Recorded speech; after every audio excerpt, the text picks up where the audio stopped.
You're gonna hold this for about 3 sets of 30 seconds, and then bring that leg up, and then bring it back down. After doing this, you should see an improvement in your hip mobility, and combine that with the tips I gave in my other video, and you should be able to pistol squat in no time.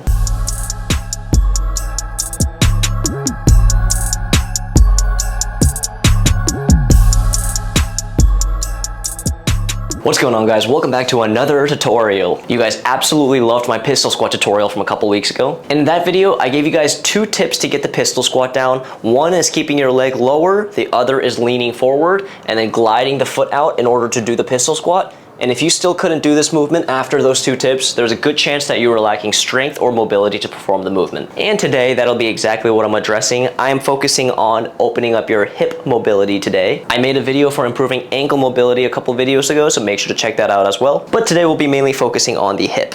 Now, to keep it very simple for you guys, all mobility is flexibility plus strength. That's a very simplified definition, but if you guys aren't interested in the complex definition, that's a very good simplified definition. For example, if I lift my leg all the way up here, this is as high as it goes, okay? But if I grab it and bring it towards my chest even more, I get a little bit more range of motion. This is my flexibility, okay? But I can't hold it up there, and this is as far as I can go just manually by myself with strength. That is where my mobility ends. So it just means strength plus flexibility. I could technically go all the way up here, but I don't really have the strength to go that high. So in order to address hip mobility, we have to tackle it in 2 separate components, the flexibility portion and the strength portion. And we'll be doing that right now. So let's start off with the flexibility component right now. So there's many reasons why you might not be able to do a deep squat like this. And one could be you have very tight glutes. So the first flexibility exercise we're gonna be doing is gonna be called the pigeon pose. So how you're gonna do this is you're gonna bring one leg in front of you like this. You can do left or right leg. So bring your left leg out up here to keep the other leg behind you and straight, and you're just going to be leaning forward just like this and sit into the stretch. You might not be flexible enough to do this and you might be stuck right here. That's completely fine. Over time, you're gonna slowly bring your arms out and try and lean forward just like this. And make sure you do both sides as well. You're gonna hold this for about 3 sets of 30 seconds. This stretches your glutes and your deep external rotators, which will be really, really important to be able to get into a deep squat. Now, for some of you guys, this position may be a little bit hard to get into. So I'll give you guys an alternative, and that alternative is called the figure 4 stretch. So what you're gonna do is you're just gonna lie on the ground, bring one leg, cross it onto your other leg, and then bring your knees forward and pull on your knees with your hands. You're gonna feel a very deep stretch right over here, and you're gonna hold that for 3 sets of 30 seconds. And again, make sure you do that for both sides as well. All right, so the next one is going to be targeting your hip flexors, and also you're going to be naturally targeting a little bit of ankles with this stretch as well. So it's kind of a win-win. Now for this one, I recommend getting some clothes or maybe even a pillow to put underneath your knee, because it might be a little bit hard on your knees, especially if you have a hard floor. You're gonna put one knee right here, get into this lunge-like position, and what you're gonna do is you're gonna pop the hip forward just like this. If you have tight hips, which I kind of do too, you're gonna feel a stretch already just by popping the hips forward like this, okay?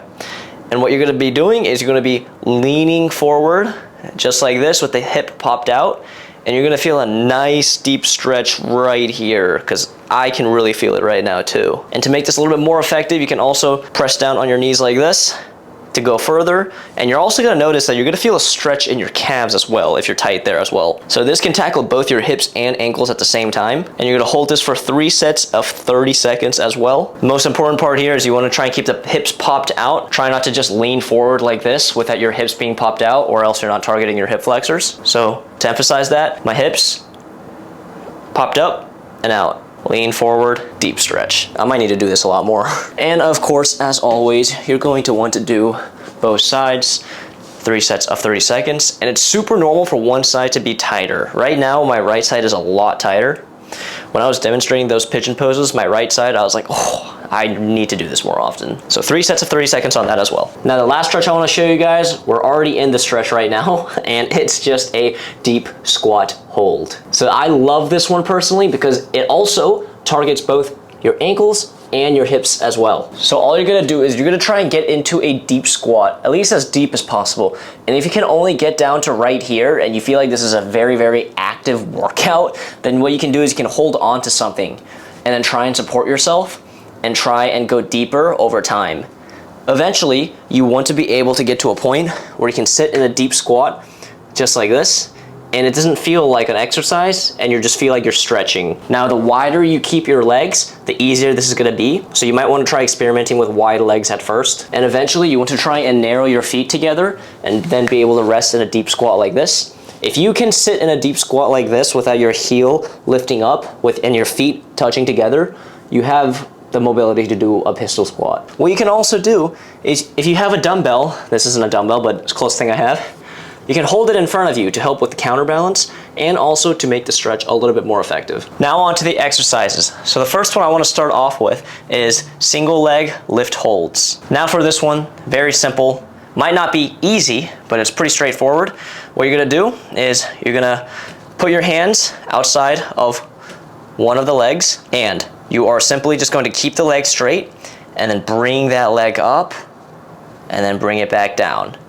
Bring it back up, bring it back down. You want to control both on the upward and downward motion, okay? Now this may be pretty difficult, and that's okay. If it's pretty difficult, I have 2 recommendations. Is 1, take your shoes off. Your shoes add a lot of weight, especially since you have a very long lever right here. So even like 1 or 2 pounds at the end of a lever is gonna make a big difference. So take your shoes off, and 2, bend your legs a little bit and start off with your legs bent a little bit.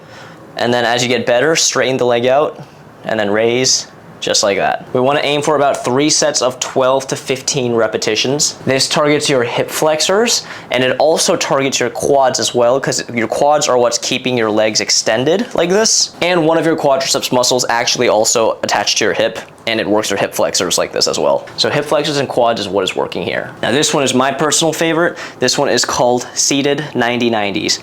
So you're simply just gonna sit down right here, have your legs out like this, and you're just gonna drop your knees to one side, just like this. Control the movement, and then you're gonna bring it back up, and you're gonna go to the other side, just like that. You can bring it back up. This works internal and external rotations of your hips, and it is an important component of your squats. So again, we want to go for about 3 sets of 12 repetitions on each side. And if you want some extra credit, what you can do is once you have your knees on the floor, you can lean forward a little bit, and this kind of mimics the pigeon pose we talked about earlier and adds a nice little stretch to your glutes and deep external rotators. Now for all of these, I've been recommending either 3 sets of 30-second holds or 3 sets of 12 to 15 reps. That's gonna be very variable depending on person to person. Some of you guys might need to scale that down a little bit, and some of you guys might need a little bit more. You're gonna have to be a judge of that. Do it for about a week or 2, see if you're noticing improvements or not, and then change it based on your results. But those numbers are what worked for me and for many others as well, so give it a shot. And if you don't notice much change or improvement, try increasing it a little bit.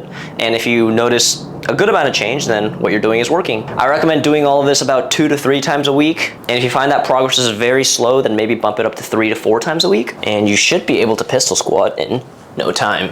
So we addressed the ankle and we addressed the hip. Now my next video is gonna be covering strength exercises to improve your leg strength, to be able to go from this position right here to being able to actually push back up. So stay tuned for that. And I also have many more tutorials coming up for you guys, so make sure to subscribe to see those videos. You can also follow me on Instagram at The Calisthenics Project for more calisthenics tips. And thank you guys so much for watching today. Hope you guys have a great day, and hope to see you guys in another video of mine.